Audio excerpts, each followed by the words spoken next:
Oke, selamat malam semuanya. Aduh. Selamat malam. Malam, Kak. Malam, Kak Beb. Biar Kak Dik-Diknya nggak berasa sendirian, jadinya buka videonya dong. Hai, Grace. Nah, sebelum kita buka acara ini, saya minta tolong Emma. Emma udah datang belum sih? Emma? Udah, Ci. Oke. Udah, Ci. Yuk, kita buka yuk dengan doa. Kedengeran nggak, Ci, suaraku? Kedengeran banget. Oke, wait, aku buka kamera dulu ya, Ci. Iya dong. Biar cantik. Semua keramas ya malam ini ya. Iya, mohon maaf. Ellen keramas, kamu keramas, aku juga habis keramas. Yuk, mulai yuk. Baru balik, Ci. Oke. Iya, nggak apa-apa. Selamat malam semuanya. Malam, Emma. Marilah teman-teman kita bersatu dalam doa. Dalam nama Bapa dan Putra Roh Kudus. Amin. Amin. Selamat malam Tuhan. Terima kasih atas berkat-Mu sampai hari ini. Terima kasih karena Engkau telah mengumpulkan kami kembali di tempat ini dan kami bisa memulai Bible Tea pada hari ini. Ya Tuhan, semoga semuanya berjalan dengan lancar dan kami bisa mengambil hikmah dan makna untuk tema Bible Tea pada hari ini. Bapa kami ada di surga, dimuliakanlah nama-Mu, datanglah kerajaan-Mu, jadilah kehendak-Mu di atas bumi seperti dalam surga. Berilah kami rezeki pada hari ini, dan pelaksanaan kami, seperti kami pun mengampuni yang bersalah pada kami, dan janganlah masukkan kami ke dalam pencobaan, tetapi bebaskanlah kami dari yang jahat. Amin. Kemudian pada Bapa dan Putra dan Roh Kudus, seperti pada permulaan, sekarang selalu dan sepanjang segala abad. Terpujilah nama Yesus, Maria dan Santo Yosef, sekarang Dan selama-lamanya. Dalam nama Bapa dan Putra Roh Kudus. Amin. Amin. Terima kasih, Emma. Oke, Ci, sama-sama. Waktu dan tempat saya persilakan, Kak Dik-Dik. Ya, terima kasih Kak Baby. Selamat sore menjelang malam adik-adik semuanya. Selamat sore. Selamat sore semuanya. Sebelumnya memperkenalkan diri. Boleh, silakan. Nama saya di sini ada tulisannya Rafael Alexander Dik-Dik Sugiharto. Saya dipanggilnya Kak Dik-Dik aja atau Kodik-Dik kalau di mana di teman-teman di K3S manggilnya Kodik-Dik, Kadik-Dik boleh apa aja boleh. Saya bagian dari timnya Bible Tea sama Kak Brave. Jadi saya pada hari ini kita akan sama-sama belajar tentang pengantar perjanjian baru. Nah, mungkin yang menarik ini kita santai saja ngobrol-ngobrol sekalian tanya-tanya. Sekali-sekali saya suka periksa di chatnya dan lain sebagainya. Nah, kalau misalnya kita udah belajar sama Kak Vero ya kemarin mestinya tentang perjanjian lama. Kalau di sini tentang perjanjian baru, kira-kira kalau menurut adik-adik di sini apa yang kita pelajari? Kita bicara tentang siapa di sini? Silakan dijawab di chatting. Kalau perjanjian baru, diketik aja di chattingnya. Ayo. Hadiahnya belum keluar nih, GoPay nih. Oke, satu sudah jawab. Oke. Hayo. Yang pertama yang benar langsung nanti aku catat. Berlian yang pertama jawab Yesus, Asti yang kedua, April yang ketiga. Tuhan Yesus. Betul. Nah, pertanyaannya kan kalau buat kita, kenapa perjanjian baru ini bercerita tentang Yesus, kira-kira apa sih yang mengapa menjadi begitu khusus atau spesial? Mengapa menjadi sesuatu perjanjian yang baru dan tentang berbicara tentang Yesus ini menjadi sesuatu yang utama, topik yang utama di dalam hal ini? Mengapa demikian? Ada yang tahu nggak? Diketik coba, kenapa? Ayo, ayo. Ketik aja. Tuh nanti Kak Baby yang kirimin bakmi tasiknya. Ayo, kenapa? Ada yang tahu nggak? Ditulis aja, nggak apa-apa, nggak akan ada apa-apa kok. Kenapa Tuhan Yesus menjadi suatu yang begitu apa ya, luar biasa untuk dibahas dalam buku Perjanjian Baru ini atau kitab Perjanjian Baru ini? Itu jawaban yang pertama benar. Coba Berlian terusin aja. Mengapa berbicara tentang Yesus? Nah, Berlian lanjutin. Asti lanjutin. Jawabannya April lanjutin. Dan yang lain teman-teman juga silakan ketik aja. Kenapa? Ayo. Nanti ditambahin hadiahnya. Ini akan ada, santai aja kan nggak? Apa kakak juga? Oke, bagus tuh Reni. Mujizat dan penebusan dosa. Luar biasa. Karena Yesus datang ke dunia untuk yang kedua kali. Menggantikan perjanjian Taurat Allah dengan bangsa Israel. Bagus. Di dalam perjanjian lama Allah telah menjanjikan datangnya Mesias. Luar biasa April ini. Karena Yesus adalah Mesias yang dijanjikan Allah. Betul. Baik. Udah cukup. Betul sekali. Jadi kan kalau perjanjian baru kita berbicara tentang Yesus dan mengapa katakanlah seorang atau diri Yesus menjadi hal yang main actor lah di dalam perjanjian baru, ini adalah jawabannya adalah betul yang dikatakan oleh teman-teman. Ini merupakan pemenuhan akan karya keselamatan Tuhan kepada manusia, saking sayangnya Allah Bapa kepada manusia, sehingga ia mengaruniakan putranya yang tunggal untuk menjadi manusia sama seperti kita, untuk menebus dosa-dosa kita. Nah, pemahaman di sini kalau bahasanya seperti ini berarti kan sesuatu yang indah. Kita tahu berarti di dalam kitab suci yang baru ini, Yesus itu adalah Mesias yang dijanjikan Allah. Allah menjanjikan datangnya Mesias dan lain sebagainya. Tetapi yang terpenting pertanyaan buat kita masing-masing, dan harapannya kakak ini adik-adik jawab ya. Tetapi pertanyaan kakak, siapakah Yesus buat kalian? Coba dijawab. Who is Jesus for you? Terus April lagi. Ayo, seorang kalau bisa 10 jawab. Seorang satu. Kakak mau lihat, sahabatku, juru selamat, penyelamat, terus for you ya. Jangan kata guru, jangan kata Kak Baby, jangan kata siapa. Ayo baru 3. Siapakah Yesus buat kamu? Ayah bagus nih, ayah sekaligus sahabat pendengar, role model, bagus, panutan, bagus, teman perjalanan hidup, bagus. Orang yang paling mengerti, sang pencipta, wah ini dalam. Teman perjalanan hidup, hehe, ini juga menarik. Teman curhat, baik. Oke, saya mau tanya satu, mungkin 2 lah, ya. Saya mau tanya yang menarik dulu nih. Ellen, oke. Bisakah Ellen menjelaskan mengapa Yesus adalah penyelamat buat Ellen? Boleh dibuka speakernya.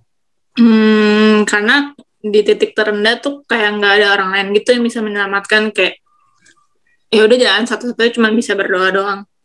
Oke, apakah pengalaman pribadi yang pernah Ellen alami yang bisa di-sharing ke teman-teman bahwa Jesus is your savior?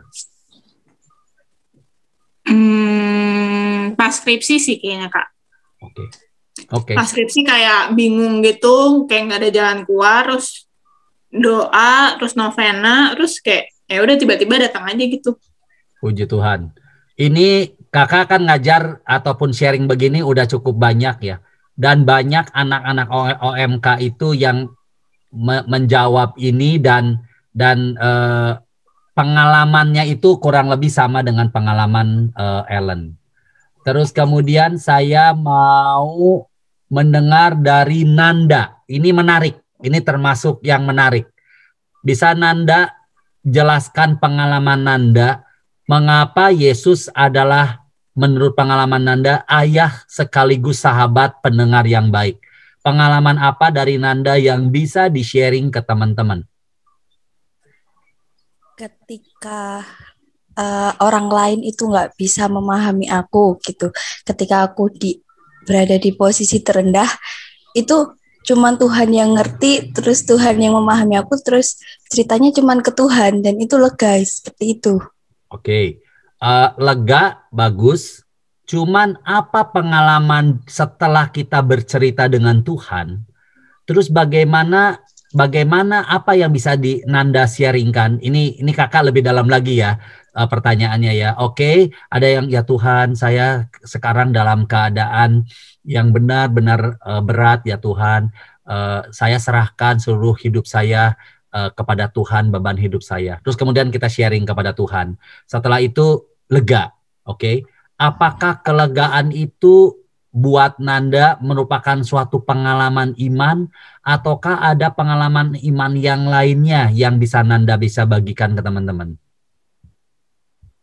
Pengalaman iman sih.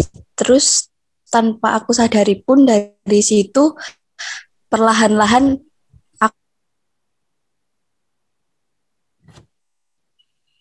aku juga bisa berubah gitu.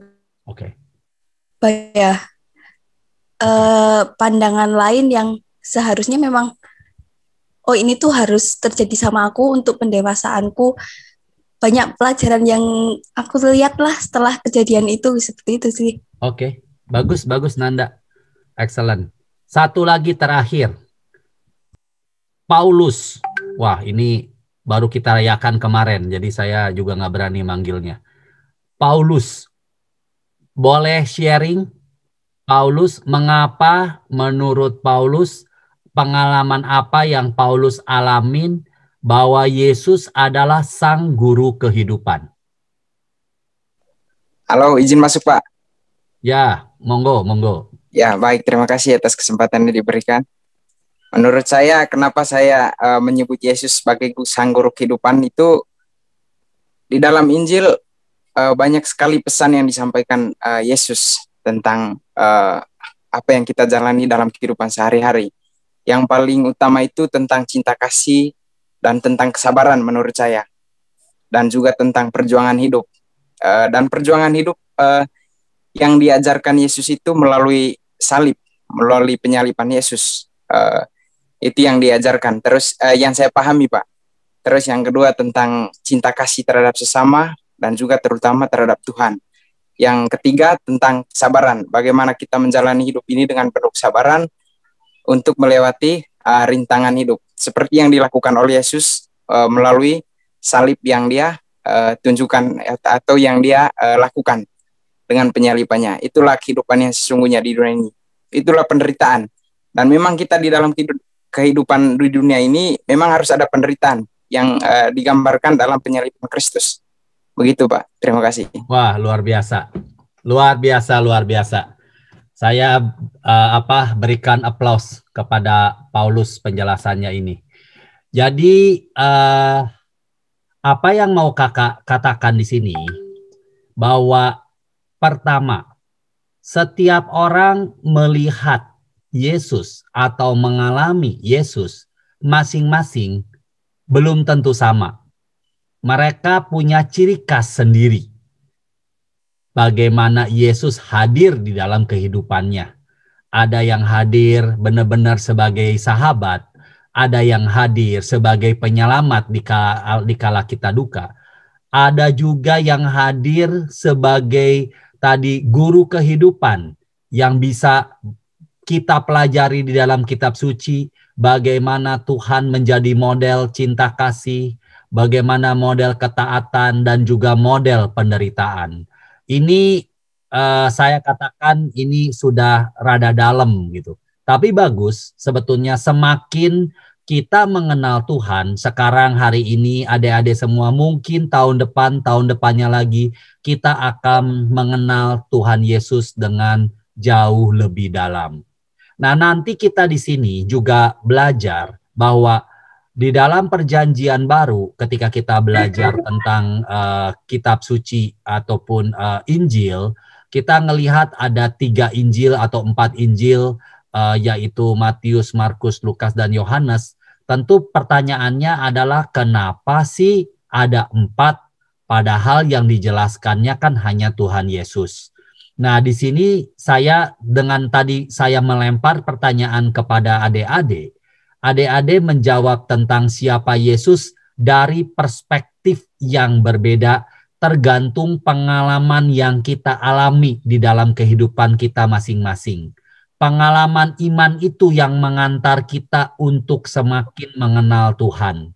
Makanya tadi kakak cerita dari awal, oke, baca buku, baca kitab suci itu sangat penting.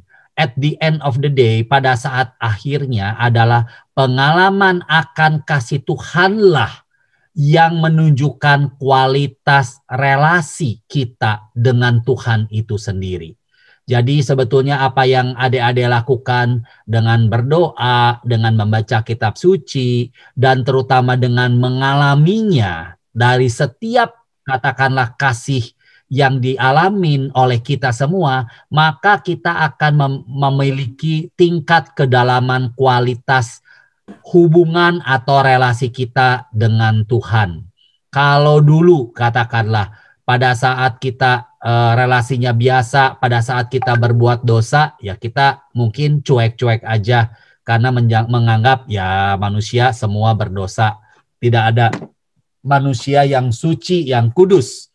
Tetapi ketika kita udah mengenal kasihnya, mengenal katakanlah kemurahannya, justru ketika kita berdosa baik kepada Tuhan ataupun kepada sesama, ada rasa sensitivitas di dalam hati kita.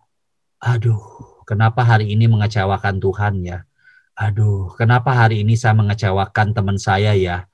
Tiba-tiba rasa-rasa PK itu menunjukkan bahwa kita memiliki ukuran kualitas hidup yang diakibatkan relasi yang kita bangun bersama dengan Tuhan Yesus. Itu yang menyebabkan kita dengan mudah, ya Tuhan ampuni dosa saya. Mungkin kalau yang dulu dipikir aja enggak. Udahlah semua juga kan ini. Apa artinya bahwa kita akan sadari ataupun kita tidak sadari bahwa hidup kita memang sedang dalam proses pemurnian atau pengudusan. Itulah perjalanan hidup kita. Itulah perjalanan hidup kita seperti layaknya orang Israel yang berangkat dari Mesir ke tanah terjanji.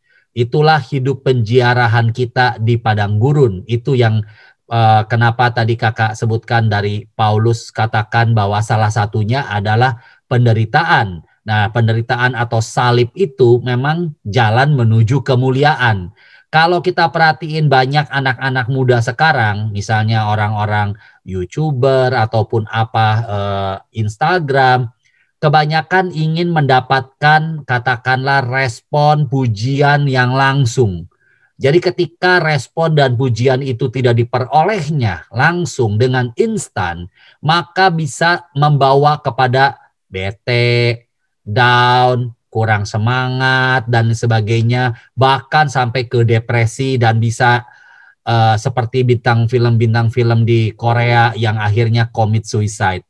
Nah itu kan kalau kita perhatiin kenapa? Karena anak-anak sekarang, anak-anak muda zaman sekarang yang ditawarkan begitu banyak hal yang menawarkan sesuatu yang instan, sebetulnya hal tersebut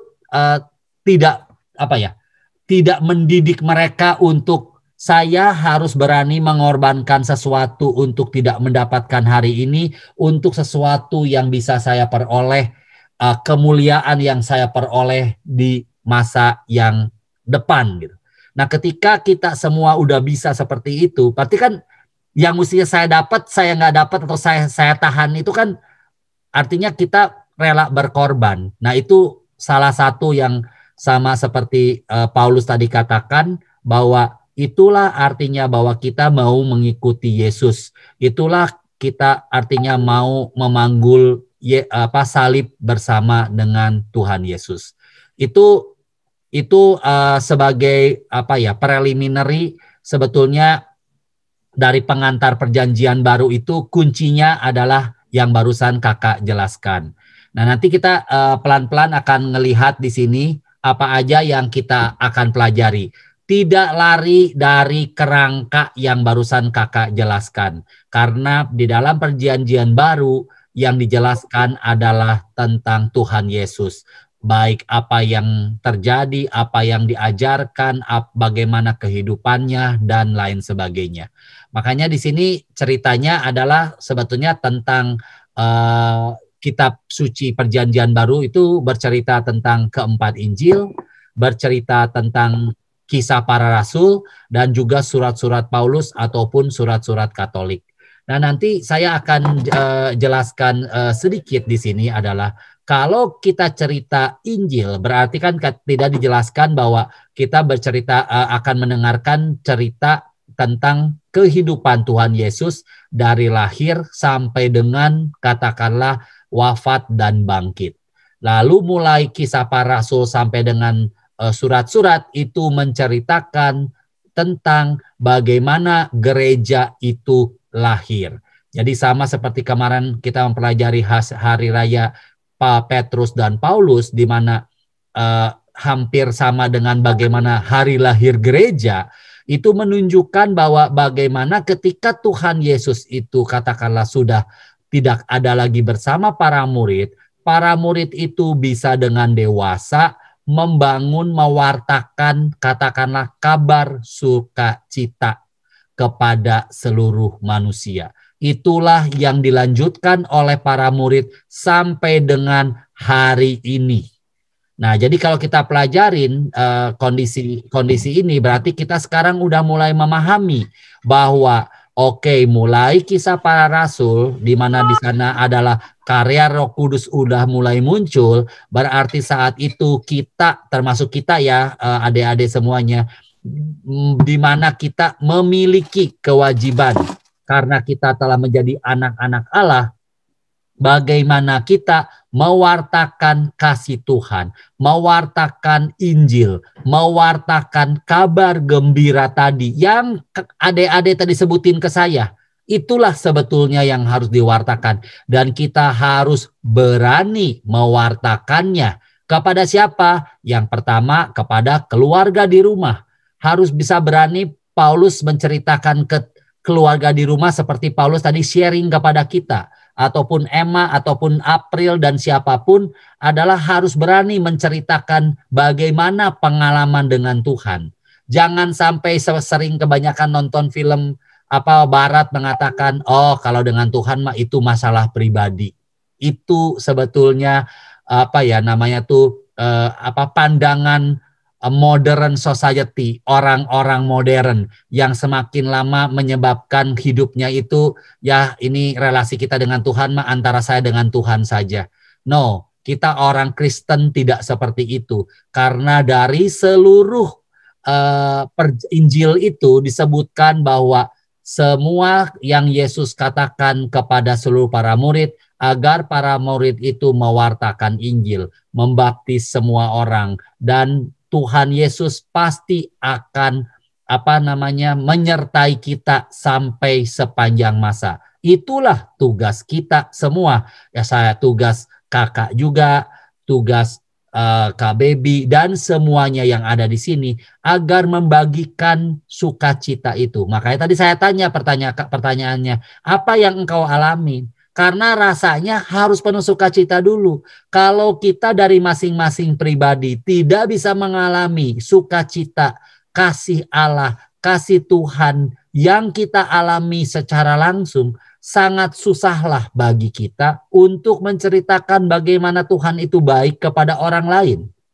Ya Kak, adik-adik ya, itu yang penting gitu. Jadi ketika kita bisa mengalami ini, maka ketika kita membaca kitab suci, maka kita mulai sadar dan tahu bahwa ternyata apa yang disebutkan Tuhan Yesus dalam kitab suci ini aku alami secara pribadi. Itulah sebenarnya kesaksian hidup yang luar biasa bagi kita semua sebagai murid-murid Kristus, sebagai anak-anak Allah, karena kita semua telah dibaptis. Nah, mudah-mudahan semangat yang adik-adik tadi sebutin alami itu benar-benar di-sharing. Jangan disimpan sendiri di buku diary, tetapi bagikanlah kepada orang-orang lain. Itu satu hal yang penting tentang perjanjian baru, dan bagaimana dari perjanjian baru tersebut kita melihat gereja itu bisa sampai mendunia sampai dengan saat ini. Oke, berikutnya lagi silakan dijawab. Di perjanjian baru itu ada berapa kitab? Silakan diketik jawabannya. Ada berapakah jumlah kitab di dalam perjanjian baru?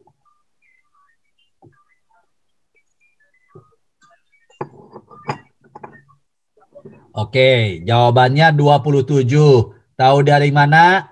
Taunya ya dari slide ini ya. Dari slide ini tulisin New Testament ada 27 books, ada 27 buku. Nah, ini buku-buku ini menjelaskan seperti yang tadi kakak udah jelaskan. Lalu apa sih sebetulnya yang dijelaskan? Yang pertama adalah kita berbicara tentang Injil. Injil itu bahasa Yunaninya adalah Euangelion atau bahasa Latinnya Evangelium, yang artinya adalah kabar gembira, kabar sukacita. Kalau kabar sukacita, kalau kabar baik, maka kita bawainnya, kita ceritain ke orangnya harus penuh dengan semangat, harus penuh dengan sukacita. Seperti tadi saya ngobrol di awal, katakanlah mungkin ini contohnya sangat sederhana. Misalnya tentang bagaimana kita nyeritakan bakmi Tasik itu enak sekali. Saya nyeritainnya pun, wah cobain aja Kak Baby, pasti itu enak. Nah, apalagi yang kita akan ceritakan ke orang-orang itu adalah tentang kabar gembira, tentang Injil, di mana Tuhan hadir menjadi manusia untuk menyelamatkan kita, bahkan kita masing-masing, adik-adik termasuk saya juga, Kak Baby, mengalaminya. Kembali lagi, pengalaman kasih Tuhan itu yang harus yang harus digarisbawahi. Itulah yang tidak bisa tergantikan gitu. Nah, di sini kalau kita sebutkan Injil itu, coba boleh disebutkan ada berapa aja Injil? Coba silakan diketik. Injil itu ada apa aja? Silakan diketik di chat.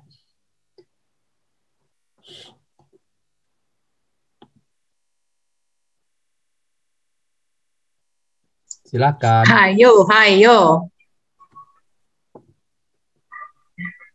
Matius, Markus, Lukas, Matius, Markus, Yohanes, Matius, Markus, Lukas, Yohanes, Matius, Markus, Lukas, Yohanes.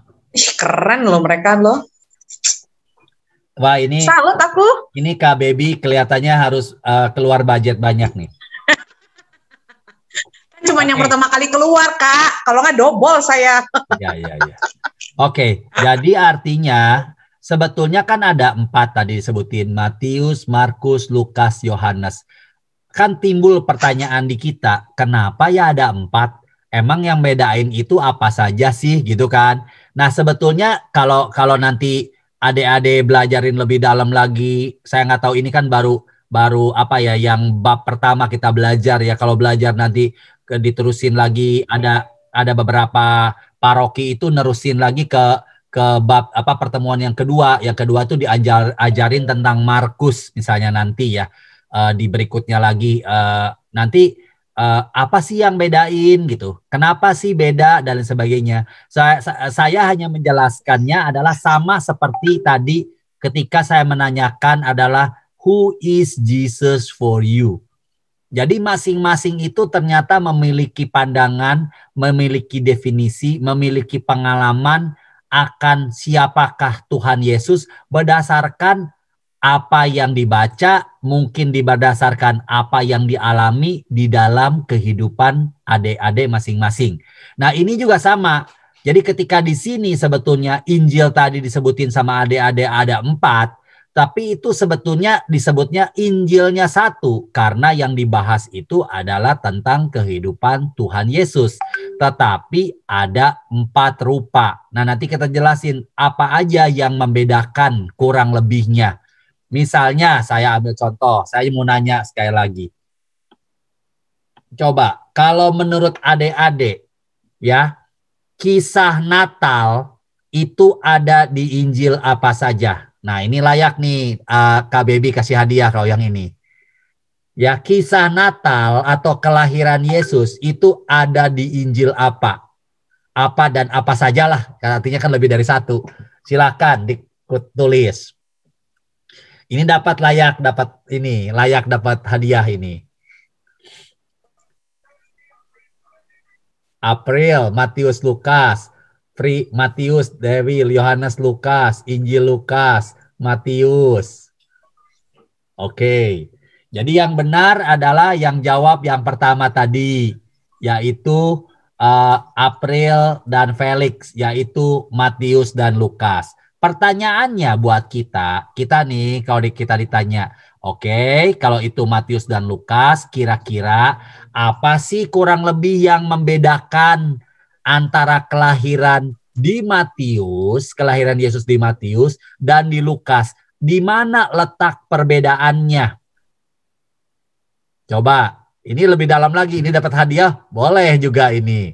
Di mana bedanya yang di Matius dan di Lukas kira-kira yang membedakan? Mungkin bukan kelahirannya, tetapi tentang kabar gembiranya. Mungkin saya mungkin mundur lagi.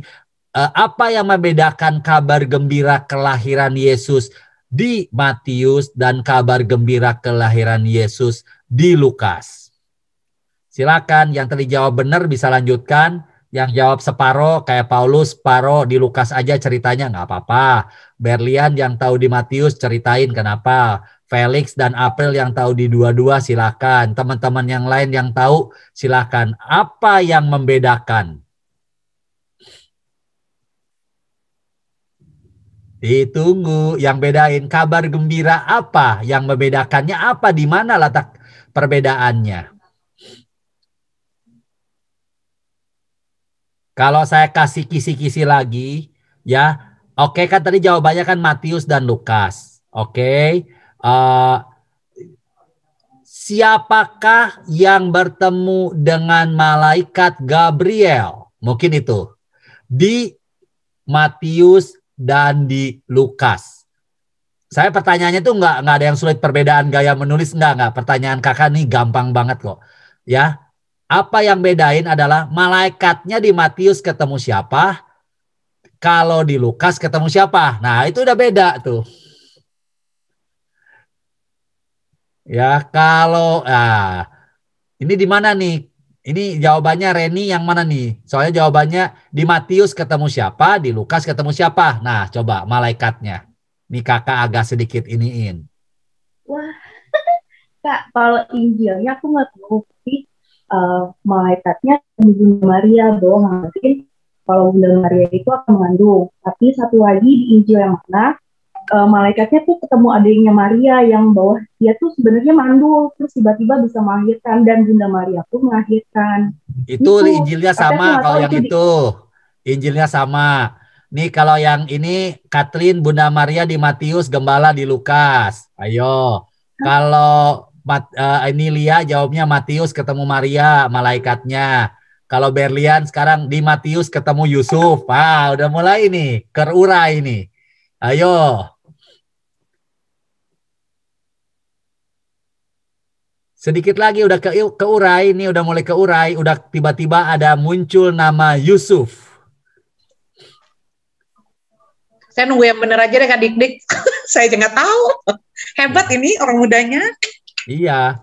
Kalau di Matius ya, kan siapa yang memberitahu, malaikat Gabriel datang ke siapa, memberitahukan bahwa bahwa akan lahir seorang juru selamat. Makanya kamu jangan ceraiin. Berarti malaikatnya ketemu siapa?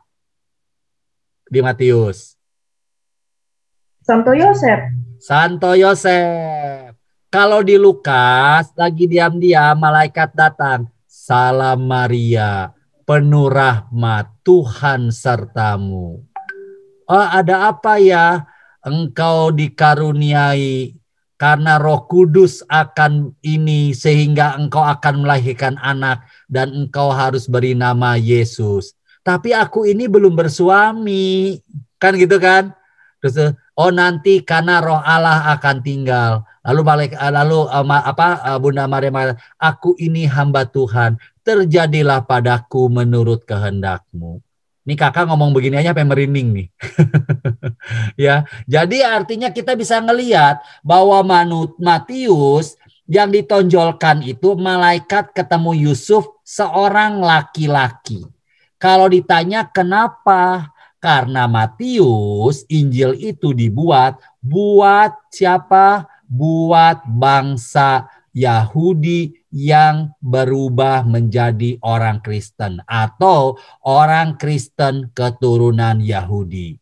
Kalau umatnya Kristen keturunan Yahudi dan Yahudi itu adalah paternalistik, bahasanya paternalistik itu adalah laki-laki, makanya di Injil Matius malaikat Gabriel datangnya enggak ke Maria, datangnya kepada Yosef. Kenapa datangnya kepada Yosef? Disebutkan di Injil Matius bab 1, cerita tentang apa? Silakan dijawab di chat. Di Injil Matius bab 1 bercerita tentang, ayo adik-adik, silsilah Yesus. Catherine benar. Silsilahnya kan mulai dari Abraham sampai dengan Tuhan Yesus, dan diceritakan bapaknya Yesus di sana siapa? Kalau di Matius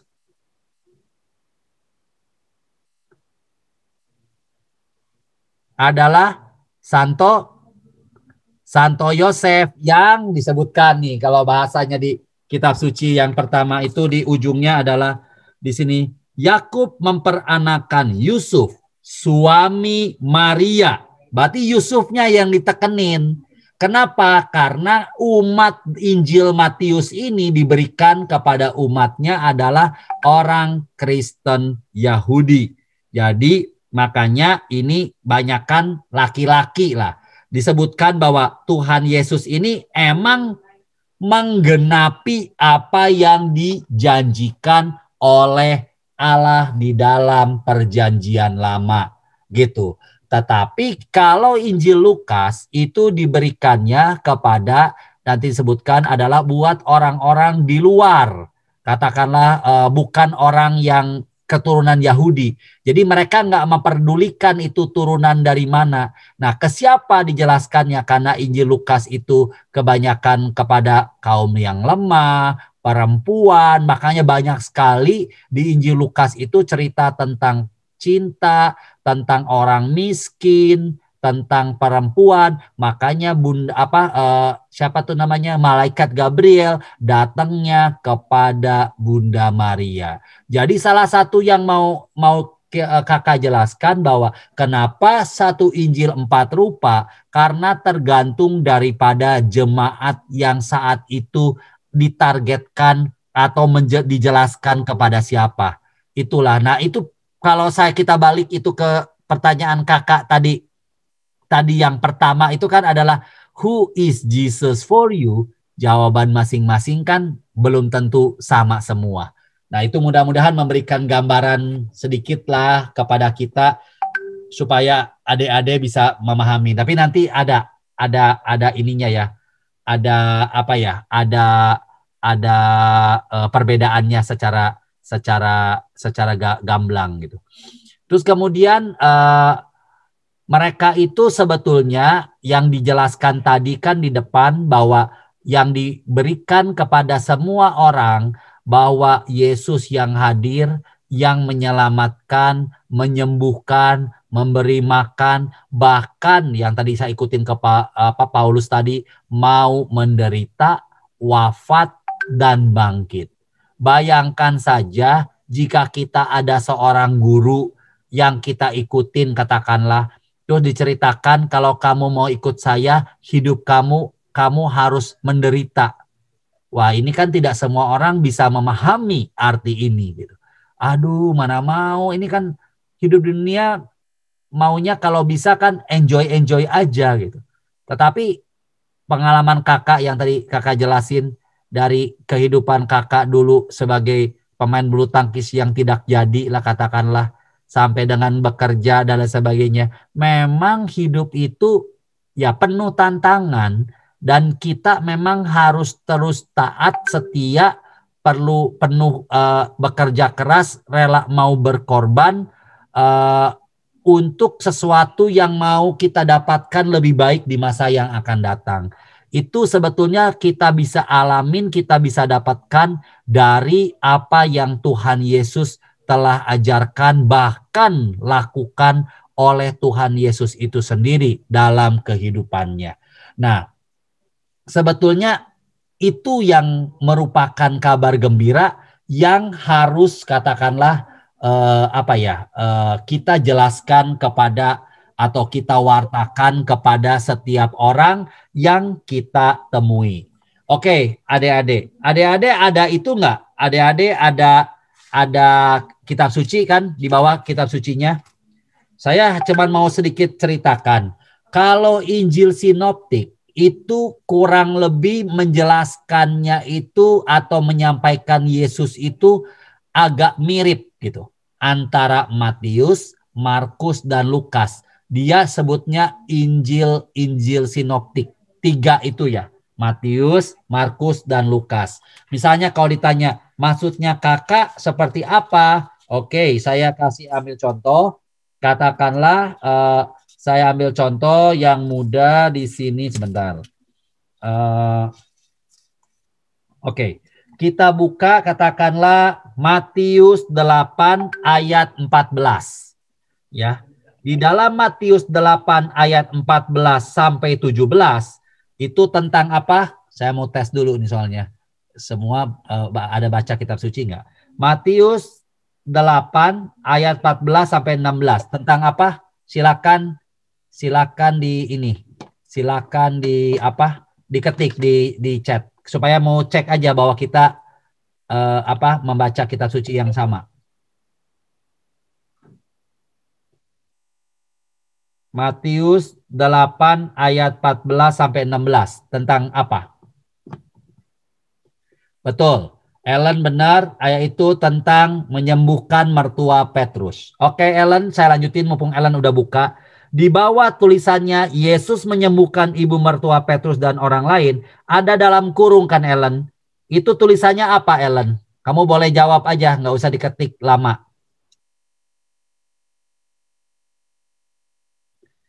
Kan ada judulnya kan Yesus menyembuhkan ibu mertua Petrus dan orang lain. Ini mudah-mudahan kamu di kitab suci ya, jangan di iPhone suci. Kalau di iPhone suci nggak ada, harus di kitab sucinya. Ada yang udah bu? Siapa ada Ellen? Di dalam kurung berarti Ya. sampai di Lukas pasal 4 ayat 38 sampai 41. Oke. Terus Markus? Kalau di Markus itu ada di pasal 1 ayat 29 sampai dengan 34. Betul. Oke. Artinya kita mau sebutkan, inilah Injil sinoptik ya adik-adik. Jadi katakanlah bahwa tulisan ini tentang tema cerita Yesus menyembuhkan ibu mertua Petrus, selain di Lukas, ada di Markus 1, 29, 34. Coba kita cek Markus 1, 29 sampai 34. Sama, Yesus menyembuhkan ibu mertua Petrus dan orang lain. Ya, orang-orang lain. Di sini juga sama. Terus kemudian kita cek juga di Lukas. Lukas 4, 38 sampai 41. Lukas 4, 38 sampai dengan 41. Yesus menyembuhkan ibu mertua Simon Petrus dan orang-orang lain. Betul kan? Nah, 3 hal ini dibahas, 3-tiganya ini yang dimaksud dengan Injil sinoptik.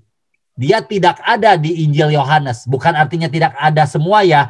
Untuk cerita ini tidak ada di Injil Yohanes. ceritanya. Gitu ya. Jadi sinoptik itu dia memiliki padanan cerita antara di Matius, Markus, dan Lukas. Bagaimana mau melihatnya? Seperti yang tadi kakak udah ajarin. Lihatin yang ada di dalam kurung. Nanti kalau mau ngelihat lebih dalam lagi, itu kayak misalnya cerita kemarin yang Yairus itu kan, perwira yang anaknya meninggal. Kan di satu cerita itu, di cerita di Injil lain kan ada sisipan. Sisipannya yaitu ada seorang perempuan yang kena pendarahan, gitu kan? Ataupun seperti cerita ada orang buta. Orang buta itu siapa? Di Injil Markus nggak diceritakan, di Injil lain diceritakan, oh namanya Bartimeus. Berarti kan ada hal-hal yang penting yang perlu ditekankan, tetapi esensinya sebetulnya mirip gitu. Tetapi mungkin ini nama ini di sini di Markus nggak gitu penting, di Matius mungkin lebih, atau di Lukas lebih penting untuk menjelaskan tentang Bartimeus misalnya. Nah, jadi di sini kakak mau jelaskan itulah yang dimaksud sinoptik. Jadi ketika kita baca kitab suci, dari setiap perikop atau judul-judul yang ada di dalam kitab suci, ditulisannya di bawahnya ada, berarti kita bisa melihat cerita yang sama padanannya di dalam Injil-Injil yang lain. Jelas ya? Adik-adik, kalau diam berarti jelas. Ya, kakak nggak akan cerita terlalu banyak ini lagi. Nah, lalu yang jadi pertanyaan buat kita adalah lalu apa bedanya dengan Injil Yohanes katakanlah. Nah, Injil Yohanes itu kurang lebih dibuat di Injil Yohanes kurang lebih dibuat itu di tahun hampir 80, 90 ataupun hampir menjelang ke tahun 100. Saat itu iman katakanlah orang-orang Kristen itu sudah berbeda dengan katakanlah iman di awal-awal pertama kali katakanlah memperkenalkan Tuhan, let's say di tahun 50-an lah katakanlah, menurut Injil Markus katakanlah yang paling tua katakanlah. Berarti kan ketika tadi misalnya saya cerita ke adik-adik kan, hari ini tanggal 30 Juni yang tadi adik-adik tulisin who is Jesus for you. Kemudian coba tahun depan tanggal 30 Juni ditanyakan lagi who is Jesus for me. Kakak yakin pasti jawabannya akan berbeda. Nah, itu yang terjadi dengan kitab suci dari Markus sampai dengan Yohanes. Ketika Yohanes, iman orang Kristen saat itu berbeda.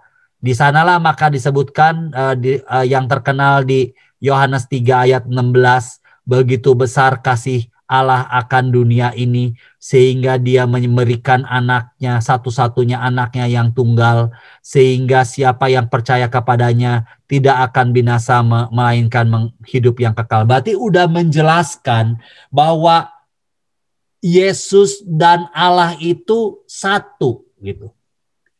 Makanya disebutin bahwa Sang Sabda telah menjadi manusia. Itu pengalaman iman adik-adik sehingga bisa ngomong begitu. Maka tadi kakak cerita ketika Paulus cerita, Paulus adik Paulus tadi cerita tentang pengorbanan. Ini wow, ini sesuatu yang asumsi saya mestinya Paulus telah mengalami satu pengalaman dengan Tuhan. Sehingga bisa mencerita dengan kita who is Jesus for Paulus. Oke, saya jelaskan sedikit saja, cepatlah dari gambar tersebut. Nanti bahan presentasi ini kakak berikan ke Kak Baby ya. Jadi di sini ada Matius, Markus, Lukas, Yohanes. Sebetulnya kalau ditanya, kalau nanti kenapa Injil Matius duluan? Ada yang tahu nggak kira-kira jawabannya? Kenapa Injil Matius lebih dulu? Ada yang tahu?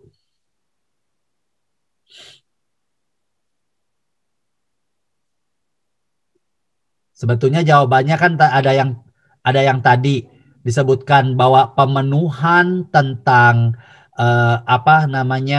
siapakah Tuhan Yesus adalah Mesias yang datang ke dunia, dan memang juga katakanlah penggenapan terhadap nubuat tersebut, maka Injil Matius itu ditaruh di depan. Tetapi selain itu, dulu menganggap bahwa Injil Matius dianggap Injil yang paling tua. Baru Markus, baru Lukas, baru Yohanes. Tetapi sekarang baru diketahui ternyata Injil Markus itu lebih tua, bahkan dijadikan sebagai dasar pembuatan Injil oleh Matius dan juga oleh Lukas. Berarti Markus ini menjadi dasar. Makanya sekarang penginjil-penginjil mereka tahu atau mengemukakan ahli-ahli kitab suci lah yang sekarang bahwa Injil Markus adalah Injil yang tertua. Tapi kita mulai nggak apa-apa dari Injil Matius. Jadi ini Injil Matius kalau kita sebutin kan namanya Matius. Kira-kira siapa Matius itu? Siapakah Matius itu? Boleh dijawab langsung. Murid Yesus, betul. Dia kerjanya apa? Kerjanya ngapain? Sebelum jadi murid ya maksud saya. Nelayan atau pelayan restoran? Pemungut cukai. Wah, ini Frisil jago nih, Fidelia juga jago. Betul. Jadi itu adalah murid Yesus. Di sini sebutin dia seorang Jewish, tax collector, apostol yang meninggal sebagai martir.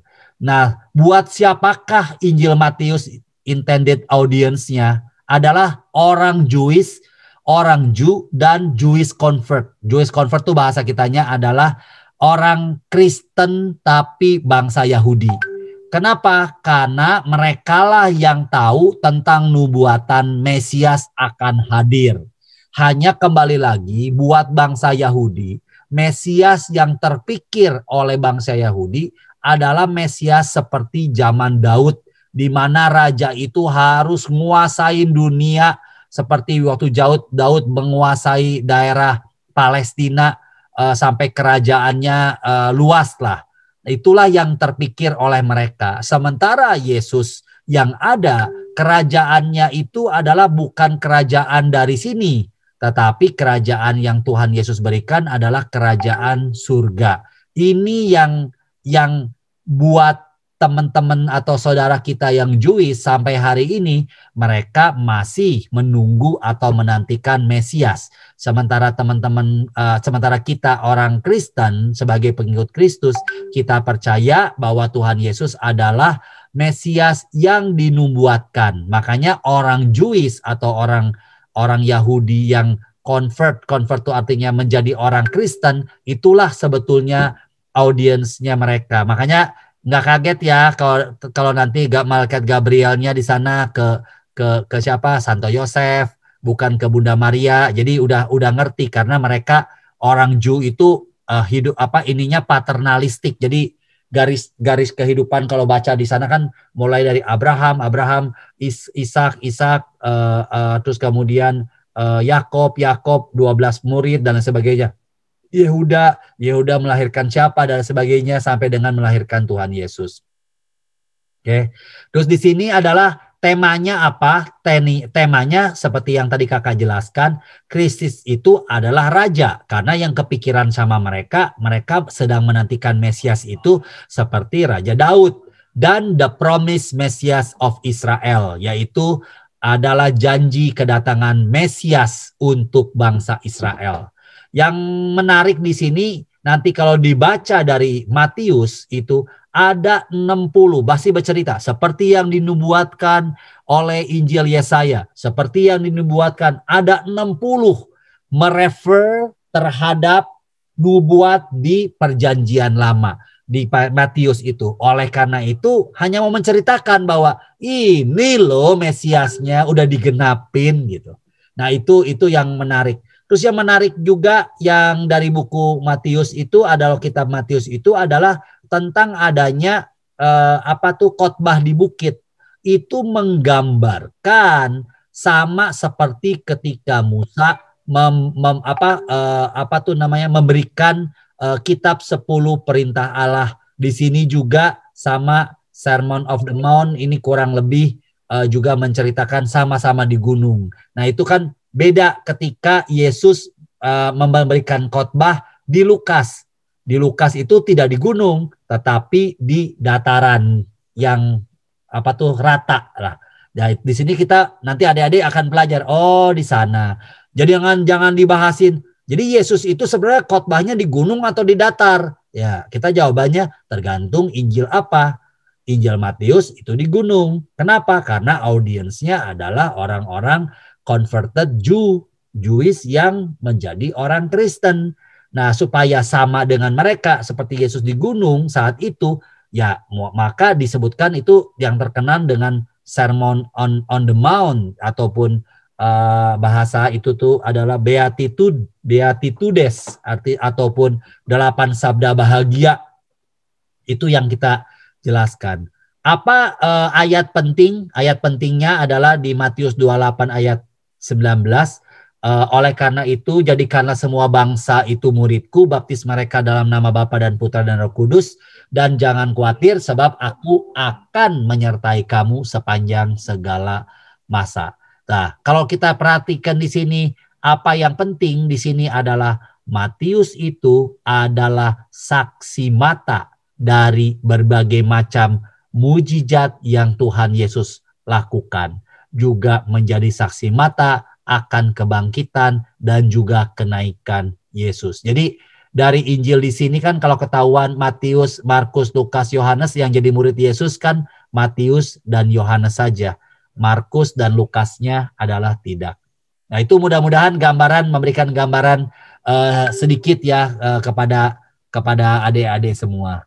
Nah kalau Markus yang pertama, siapakah Markus itu? Markus itu atau Yohanes Markus itu adalah murid daripada Petrus atau saudaranya daripada Barnabas. Nanti kalau baca di surat-surat ada, di Kisah Para Rasul juga ada. Buat siapa? Nah, ini adalah buat orang-orang, bahasanya sih kalau Gentiles itu, kalau kita orang kafir lah, artinya orang yang bukan Yahudi. Jadi yang orang-orang Romawi yang memang dia percaya kepada dewa-dewa dan sebagainya. Itu apa yang tema yang terpentingnya dijelaskan dari Injil Markus adalah bercerita tentang pengajaran dan mujizat-mujizat dari Yesus Kristus. Dan yang penting adalah ya tadi yang seperti Paulus jelaskan, Kristus itu sebagai pelayan Tuhan yang mau menderita. Itu penekanannya di sana. Jadi sini karena dijelaskan dalam bahasa Yunani dan kebanyakan jemaatnya itu adalah bukan orang Yahudi, jadi banyak menjelaskan di Injil Markus itu tentang kebiasaan Yahudi. Kalau di Matius nggak akan perlu. Kenapa ya? Karena pembacaannya jelas orang Yahudi, jadi nggak usah dijelasin lagi. Tapi kalau di sini banyak menjelaskan tentang kebiasaan daripada orang Yahudi. Bahasa-bahasanya seperti talitakum dan lain sebagainya itu ditulisin, ya artinya berdiri. Berarti kan yang ngomong itu kan pasti artinya bukan orang Yahudi, karena harus dijelaskan apa artinya talitakum. Terus kemudian juga fokusnya lebih kepada kerja daripada pengajaran, ya. Kalau di Markus lebih banyak kepada apa yang Tuhan Yesus lakukan daripada katakanlah pengajarannya. Di sini ayat yang terkenal Markus 10 ayat 45. Jadi bahwa anak manusia itu datang bukan untuk dilayani, tetapi untuk melayani dan memberikan dirinya sebagai tebusan bagi banyak orang. Jadi itu yang terkenal buat di Markus. Kan buat orang yang nggak perlu tahu apakah itu nubuat Mesias atau tidak. Tapi ketika datang bahwa orang itu datang untuk serve, ini luar biasa ya, orang itu mau mengorbankan dirinya buat banyak orang, itu sesuatu yang nggak logika lah gitu loh. Berarti kan Tuhan Yesus mau melakukan seperti itu sehingga banyak orang yang mau mengikutinya gitu. Karena tidak banyak di dunia ini, karena banyak, kalau adik-adik tahu semua kan di dunia ini ya, kalau bisa semuanya itu kan buat kesenangan diri sendiri. Tidak ada yang mau dipikirkan buat orang lain. Nah itu gambaran sekilas untuk Markus ya. Untuk Lukas sama, dia adalah sebetulnya Lukas itu dia awalnya bukan orang yang mengenal Tuhan, jadi dia juga orang kafir lah, Gentile. Terus kemudian juga teman seperjalanannya Paulus, dia juga seorang dokter, sehingga dia mengarang buku untuk Injil Lukas, dan satu lagi adalah Kisah Para Rasul. Jadi itu sama, kalau mau lihat ditanya tahu dari mana, adik-adik, bahwa kenapa Injil Lukas dan juga Kisah Para Rasul itu yang ngarangnya sama. Tahu dari mana? Boleh kasih jawaban di chat. Apa yang menunjukkan bahwa itu pengarangnya sama?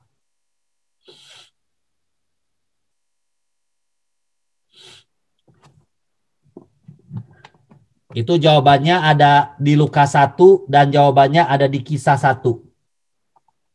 Di Kisah 1 dan di Lukas 1. Apa yang sama? Silakan diketik.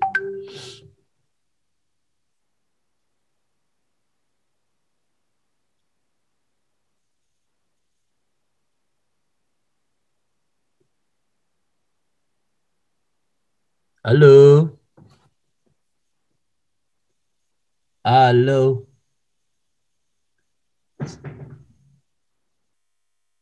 Halo.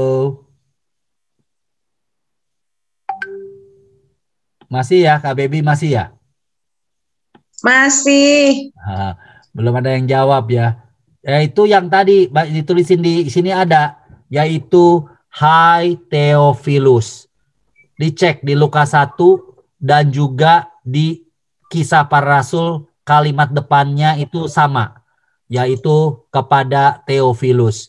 Jadi artinya bahwa tulisannya disebutin surat ini atau kitab ini yang nulis adalah sama gitu di sini ya.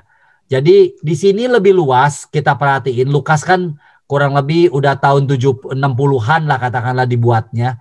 Yaitu temanya adalah bahwa keselamatan itu buat semua orang gitu, buat semua orang, terutama orang-orang yang bangsa orang baru, mungkin orang Romawi, orang Yunani yang baru mengenal Kristus gitu. Makanya di sini kalau diceritakan di sini banyak penekanan-penekanannya kepada perempuan sebagai memiliki peran yang banyak di dalam iman kalau di Lukas. Makanya tadi sebutin dari Bunda Maria ketemu Elizabeth, itu semua ada di sana. Dan yang banyak menarik dari Injil Lukas adalah cerita tentang cinta kasih, yaitu kisah tentang orang kaya dan Lazarus. Terus kemudian kisah tentang orang yang disalib sebelah Yesus yang diselamatkan oleh Tuhan. Berarti kan ini tentang kasih. Juga tentang anak yang hilang. Jadi si bungsu yang hilang yang diterima oleh bapaknya, atau bahasa Inggrisnya prodigal son, itu juga cerita tentang cinta kasih. Di sini sangat detail dan bagus kalau baca. Bahkan orang bilang dulu ada satu penterjemah ketika menerjemahkan kitab suci ke dalam bahasa Arab. Penterjemah itu berarti kan seorang Muslim. Dan ketika dia baca, dia tulisin ini, kalau orang baca Lukas 15, sebetulnya orang sudah memahami apa arti dalam kitab suci. Itu Lukas 15 kan tentang apa? Ada yang tahu Lukas 15?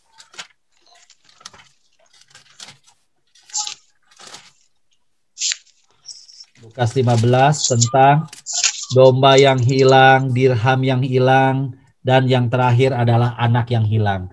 Jadi seorang bapak yang katakanlah uang warisannya udah dihabisin sama anaknya, tetapi dia mau menerima anaknya ketika anaknya mau bertobat. Itu amazing, itu amazing. Itu mudah-mudahan pengalaman hidup yang kita semua alamin lah. Kita juga sebagai manusia yang berdosa, tetapi Tuhan itu begitu maha murah.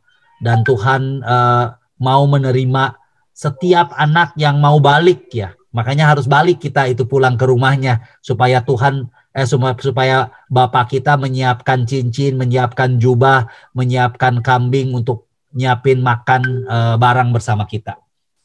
Oke.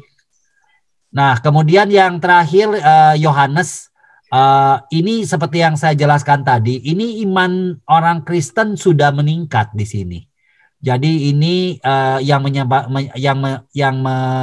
membuatnya Yohanes murid Yesus di sini bercerita tentang keilahian dari Kristus, kealahan dari Kristus, dan tentang kehidupan yang kekal. Di sini disebutkan yang menarik dari Injil ini adalah Yohanes mengganti namanya menjadi murid yang dikasihi. Jadi murid yang dikasihi, kalau adik-adik baca kitab Yohanes, ganti murid yang dikasihi itu dengan kita. Maka kita akan merasakan betapa Tuhan benar-benar jagain kita. Nah, nanti di sini juga yang menarik ada sebetulnya nanti mungkin adik-adik belajar ada 7 sign, ada 7 tanda-tanda dari Yohanes gitu.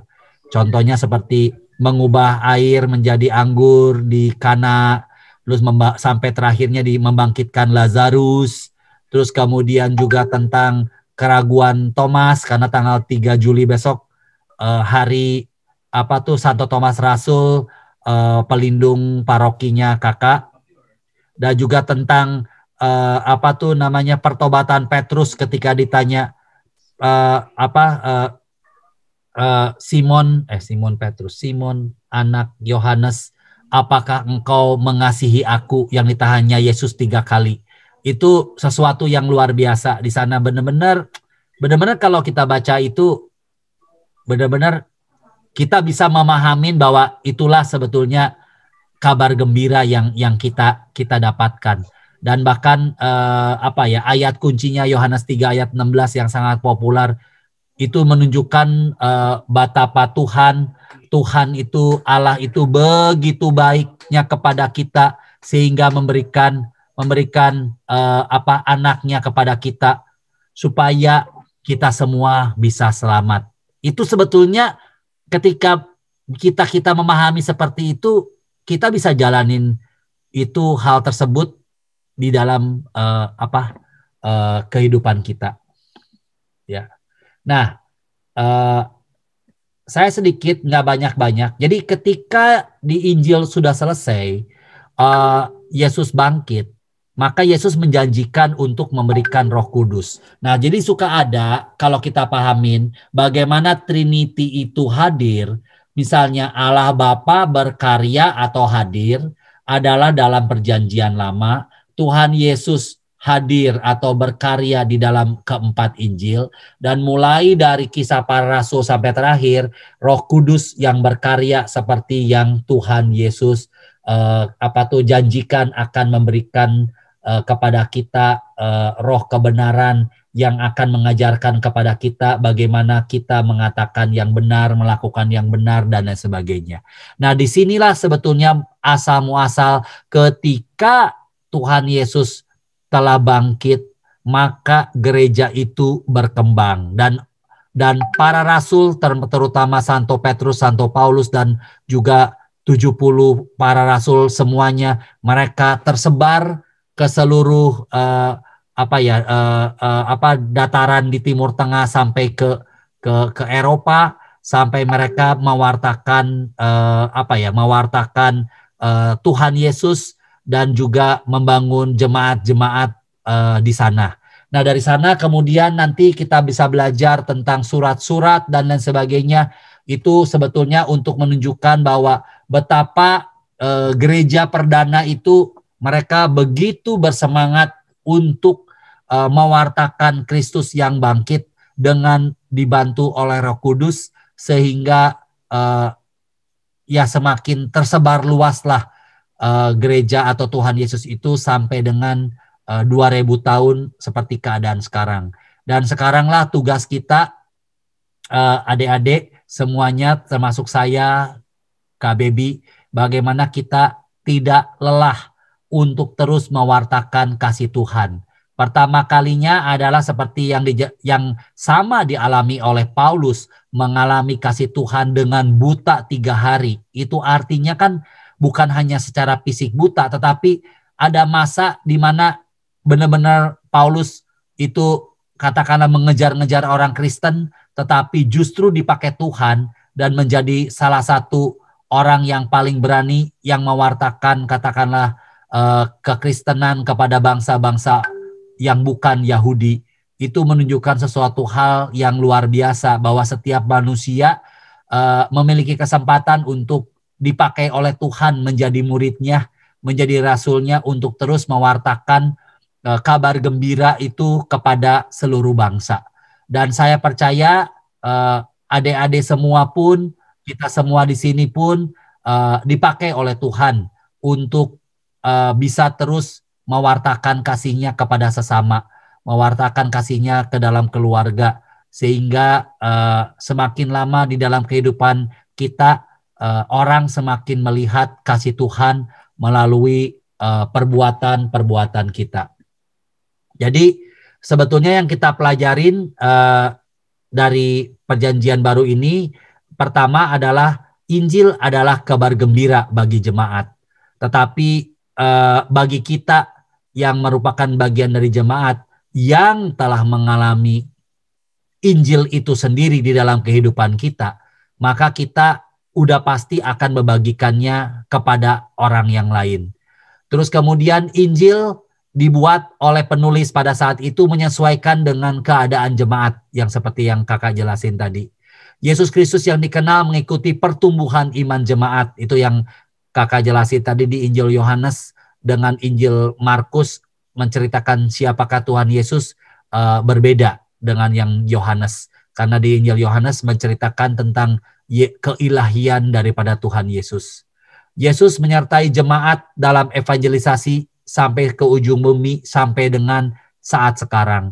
Dan Roh Kuduslah yang menggerakkan kita semua, yang menggerakkan kakak, menggerakkan Kak Baby, adik-adik semua di sini untuk mau duduk tenang mendengarkan dan bisa memiliki semangat dan kemudian juga ingin mewartakannya kepada setiap orang yang kita temuin.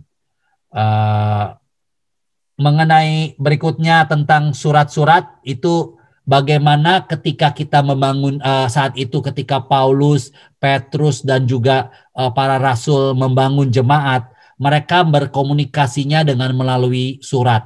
Pengajaran-pengajaran yang mereka lakukan melalui surat. Dan zaman ini sebenarnya adik-adik juga bisa lakukan misalnya dengan membuat renungan-renungan kecil, membagikannya kepada teman-teman. Kakak nggak tahu udah di sini suka ada yang terima atau Kak Baby terima ada renungan Mutiara Iman. Itu kakak bikin 2010. Sudah 11 tahun. Saat itu kakak nulis-nulis juga malu-malu lah. Tetapi semuanya memang kita harus minta kepada Roh Kudus. Dan sekarang setiap kali pasti udah dikirim. Nanti sebentar saya sudah ngajar ini, nanti juga saya akan blast kirim ke Kak Baby. Terus kemudian kita kirimin dan kebanyakan kakak kirimin ke di Facebook bagi orang-orang yang di timur. Jadi Manado, di sana di Kalimantan, di NTT, jadi dari nama-nama surname-nya kelihatan bukan orang Pulau Jawa lah. Tetapi good lah, karena nanti mungkin Kak Baby bisa lihat sederhana kok renungannya gitu. Jadi itu juga adik-adik diharapkan juga nulis and share it gitu. Sama seperti Rasul Paulus, sama seperti Rasul Petrus mau menulis surat. Dengan cara apa? Pertama kali adalah keinginan kita ingin membagikan sukacita Injil kepada sesama, kepada keluarga. Itu yang pertama. Dengan kita melakukan itu, mau tidak mau, hidup kita pun dituntunnya gitu. Ketika kita pas lagi mau agak sedikit marah, aduh, saya kan juga suka nulis nih, aduh harus bersabar. Jadi dia akan menjadi self protection buat kehidupan kita. Nah itu mungkin adik-adik KBB juga nanti bisa kalau baik itu memang pelan-pelan, pendek-pendek aja. Kalau dari tulisan-tulisan tadi kan sebenarnya ada lumayan. Ada yang berani taruh, ditulisin di gambar, di apa, membuat kata-kata. Karena itu pasti buah dari satu refleksi. Buah dari hasil perenungan. Bahkan buah dari hasil pengalaman kasih dengan Tuhan. Nah kalau adik-adik udah ngalamin itu, ya I think hidup kita mestinya akan hidup selalu berada dalam jalan Tuhan. Sekarang sudah pukul 9 lebih kurang 9 kurang 10. Jadi mending kakak stop sampai sini. Kalau ada pertanyaan, tanya jawab, apa yang membuat adik-adik resah, apa yang membuat adik-adik, bagaimana adik-adik setelah mengenal Tuhan belajar ini, apa yang ada di dalam hati, apa yang keinginan adik-adik untuk mau mewartakan kasih Tuhan kepada keluarga, kepada teman-teman dan lain sebagainya.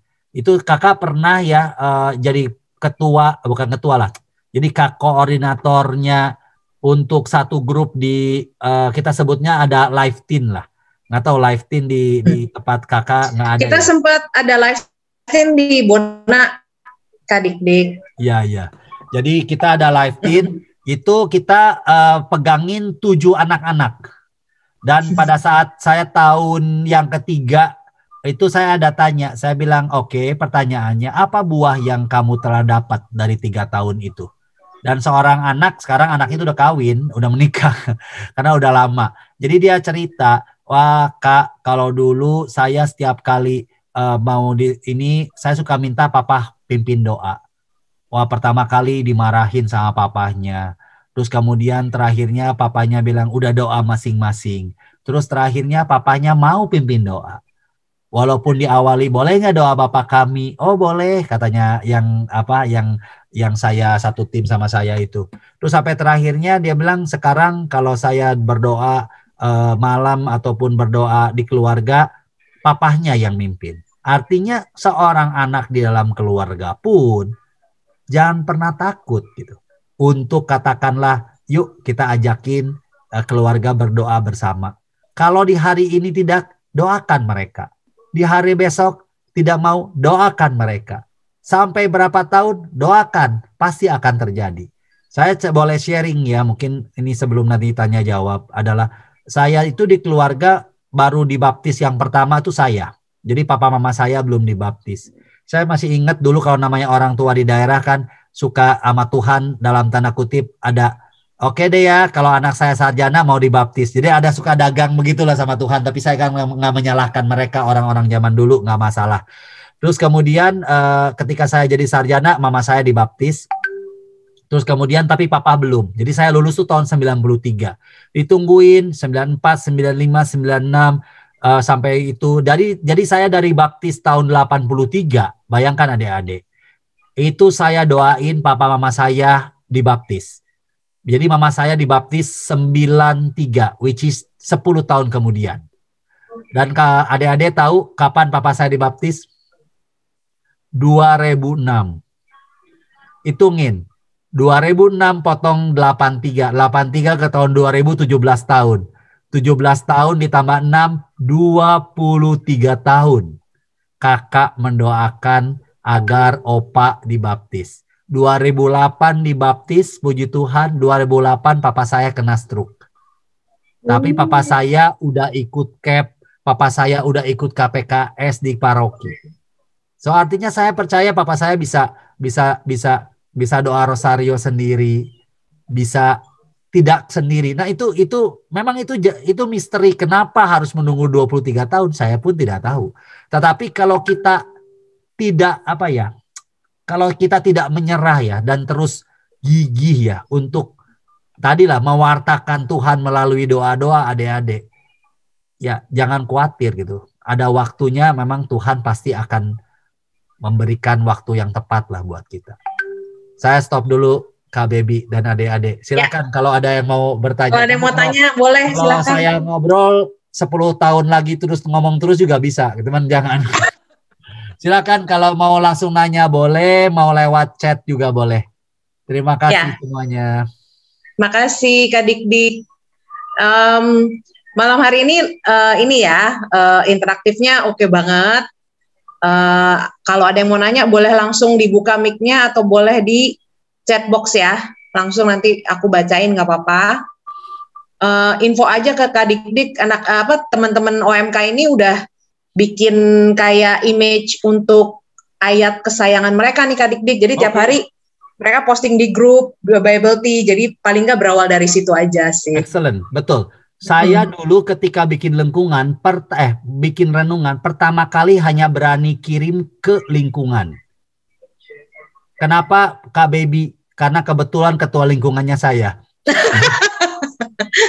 Tapi kan, iya benar-benar. Saya tidak nyuruh orang loh, ini sendiri.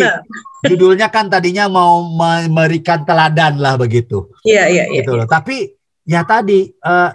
Unstoppable, tidak bisa berhenti. Udah 11 tahun. Saya belajar dari Pak Stefan Leck sebetulnya. Itu guru saya yang bikin renungan pas Pak Stefan yang bikin renungannya tuh hampir bareng lah dengan waktunya dengan saya jadi buku ABC. Ada renungannya Pak Stefan sampai sekarang. Oke. Ada yang mau nanya nggak nih? Mumpung nih. Frisil nih dari wajahnya sih kakak lihat ini kelihatan mau nanya nih. Atau April, boleh lah. Iya, saya boleh Kak. Boleh April. Saya mau tanya yang soal surat Paulus itu ya Kak. Itu kita tahu ya semenjak Yesus, penangkapan Yesus, penyaliban hingga bangkit, kira-kira ada ketakutan tersendiri juga nggak Kak murid-muridnya? Takutnya pada saat mereka mewartakan, membuat surat ini, kirim-kirim surat gitu, berkunjung ke Roma, ke Korintus, ke Filipi, mungkin ada ketakutan sendiri juga ya Kak. Mungkin nanti pada saat pewartaan bisa saja ada orang-orang Farisi gitu yang mau menangkap mereka terus mau penyaliban. Nah itu bagaimana kira-kira mungkin pada saat pewartaan itu juga ada orang yang tidak menerima pewartaan mereka, atau juga surat yang ditulis oleh para Paulus ini bisa saja ditolak. Nah itu bagaimana kira-kira Kak? April, luar biasa April pertanyaannya. Yang pertama, kakak akan jawab di khotbah di bukit bab 5, Matius 5 ayat 11 disebutkan, berbahagialah kamu jika karena aku kamu dicela dan dianiaya dan kepadamu difitnahkan segala yang jahat. Bersukacitalah dan bergembiralah karena upahmu besar di sorga. Sebab demikian juga telah dianiaya nabi-nabi yang sebelum kamu. Jadi yang namanya kita sebagai orang Kristen, penganiayaan itu atau bahasa sekarang dizolimi gitu ya. Harus udah siap. Kalau kita nggak siap dizolimi, kita bukan orang Kristen. Karena dari sejarah, orang Kristen itu dikejar-kejar terus dari dulu. Dari zaman Yesus, dari zaman Petrus, dari zaman Paulus. Kalau misalnya katakanlah Petrus, apakah Petrus takut? Takut. Kapan Petrus dan 12 para murid berani? Ketika Pentakosta. Saat itu ketika ditangkap, disesahkan, dipukulin tuh. Barang-barang Yohanes ketika keluar, mereka keluar dengan sukacita. Nah ini dipukulin kok malah sukacita ya. Ya karena mereka ikut menderita karena Kristus gitu. Nah ini nih spirit ini yang sebetulnya harus, mungkin kalau kita mendengarkan, aduh Kak Dik-Dik, mana ada zaman sekarang begitu. Sebetulnya banyak. Ya kalau kita mau cerita ya, misalnya yang terjadi dulu dengan salah satu gubernur Jakarta lah. Terlepas yang dilakukannya itu benar nggak benar gitu. Tapi dia merasa hidup, dia tidak ada yang salah dengan yang dia lakukan. Tapi saya percaya apa yang dia alamin itu digabungkan dengan penderitaan Kristus yang membuat dia kuat. Nggak usah jauh-jauh lah. Wong kita datengin 10 orang ke rumah aja deg-degan kan. Ini seluruh Monas datengin. Apa nggak ngegedek-dek? Ya kan? Jadi itu. Paulus gimana? Paulus juga sama, April. Bahkan Paulus itu yang ngejar-ngejar dulu. Nah itu kan. Yang ngejar, ngebunuh saya rasa juga iya. Karena udah mendapatkan mandat untuk ngejar-ngejar orang Kristen di Damaskus. Tetapi Tuhan menangkap dia. Belajar dari mana? Ceritakan. Dengar ceritanya. Baik di Kisah Para Rasul ataupun di salah satu suratnya. Bagaimana Paulus begitu ditangkap oleh Tuhan. Lihat apa yang dilakukan. Ketika saya menderita, justru dia semakin berbangga. Semakin senang karena penderitaan oleh karena Kristus. Jadi kalau ngikutin ke tadi Kak Paulus yang tadi sebutkan, suffering, penderitaan, salib, April, itulah memang boleh dikatakan menjadi trademarknya orang Kristen. Orang Kristen itu memang adalah orang-orang yang tadinya memang akibat penindasan. Karena Tuhannya sendiri pun disiksa, disalibkan, dan bangkit. Jadi memang kita tidak boleh menghindari itu. Bukan mencari-cari ya, nanti keluar semua diinin, tidak. Tetapi jangan takut. Minta Roh Kudus agar membantu Roh Kudus bisa membantu kita apa yang mesti kita katakan. Tuhan menguatkan April ya. Amin. Terima kasih, Kak. Sama-sama. Ada lagi? Kasihan Kak Baby udah nguap, saya lihat tadi. Kok tahu sih? Nguap itu kurang kurang air. Ya, kurang oksigen di otak, Mbak. Masih semangat. Iya dong. Ada lagi? Ayo. Iya boleh, aku kasih waktu nih. Satu lagi laki-laki deh. Ya, satu boleh. lagi deh. Laki-laki.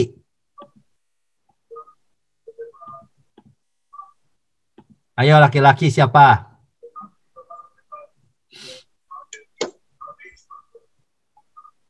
Ada yang mau ditanya enggak? Boleh ditanya, boleh sharing juga boleh. Ya tuh, sharing satu laki-laki deh. Ya, satu laki-laki. Ayo.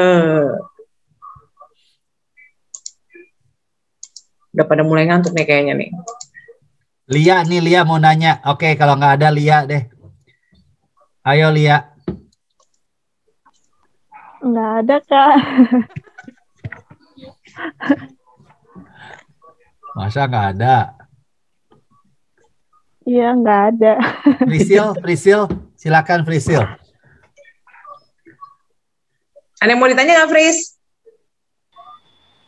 Oh iya, Kak. Kan tadi aku baru buka di Markus, Kak. Ya. Markus ini Markus 13. Itu kan di atasnya ada pasal 13 khotbah tentang akhir zaman. Ya. Itu dong, Kak, tolong jelasin sedikit maksudnya apa khotbah tentang akhir zaman itu gimana, Kak? Oke. Bagus.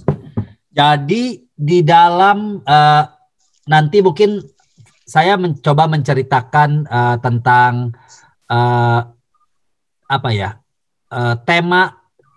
tema ataupun pengajaran Tuhan Yesus. Salah satunya di dalam Injil Markus memang bercerita tentang kedatangan yang kedua atau tentang akhir zaman. Jadi di sana disebutkan sebetulnya bahwa kan kalau kita perhatiin manusia itu ketika diceritakan bahwa tidak ada sesuatu yang akan diadili, maka manusia itu kecenderungannya dia hanya ya sudahlah kita melakukan apa yang bisa kita lakukan. Tetapi ketika manusia itu mulai dikasih tahu, ingat ya, nanti pada akhirnya kita semua akan diadili sesuai dengan perbuatan-perbuatan kita. Nah, Tuhan Yesus itu memasukkan khotbah ini. Demikian juga di Matius juga ada nanti diceritakan, juga di Lukas juga bercerita tentang akhir zaman. Di sana sebetulnya bukan, kalau kita kan bahasa orang zaman sekarang, phrase kan langsung, oh ini adalah kiamat gitu kan, the end of the world gitu. Kita harus memikirkannya sebetulnya lebih panjang, bahwa ingat, kita ini orang Kristen yang telah diselamatkan oleh Tuhan, dijanjikan diberikan kehidupan kekal. Itu.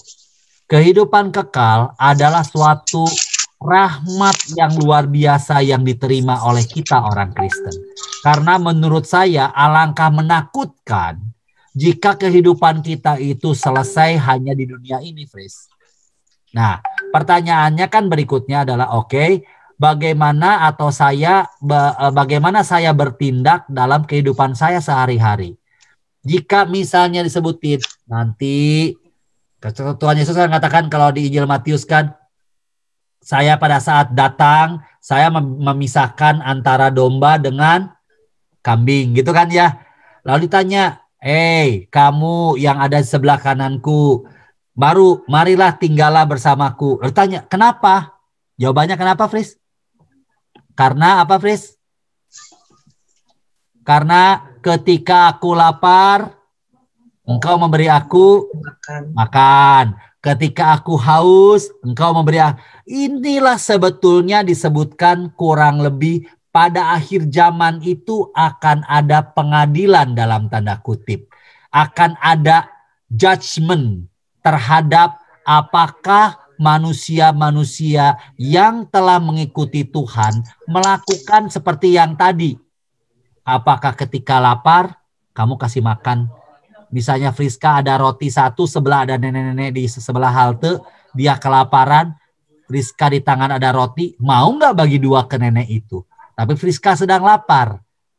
Friska bilang, "Nek, nggak apa-apa, hari ini nih buat nenek dulu, ini susu Friska juga kasih sama rotinya." Udah Friska ke sana lapar, tapi Friska penuh dengan sukacita karena Friska telah membantu seorang nenek yang kelaparan dan memberikan barang yang Friska miliki kepada nenek itu. Itu sesuatu. Kenapa? Karena ketika engkau membantu salah seorang yang paling hina, engkau telah melakukannya untuk aku. Melakukannya untuk aku. Nah ini Friska, jadi gak usah dibayangin serba yang takut akhir zaman apa. Tapi kita sebagai orang Kristen, itu harus kita anggap sebagai sesuatu yang good news. Bahwa kita diingatkan Tuhan akan ada masa di mana kita akan diadili, sehingga mengingatkan kita untuk terus-menerus, katakanlah, melakukan apa yang Tuhan ajarkan kepada kita.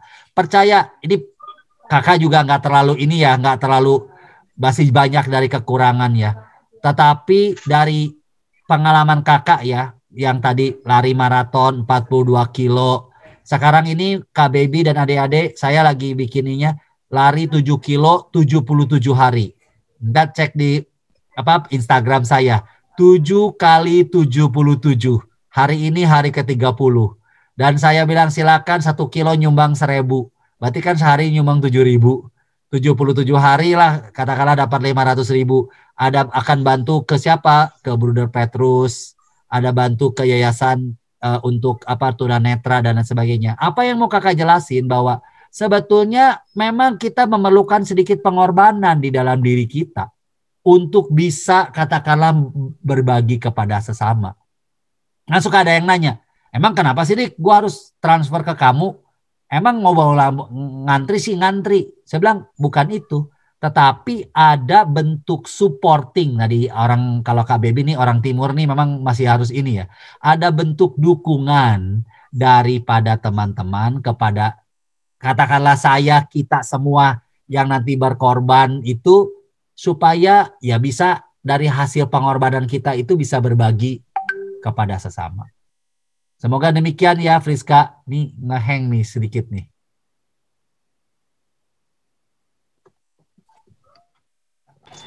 Stop itu aja, stop sharing. Ya, halo. Ya saya stop sharing dulu. Ya udah, oke.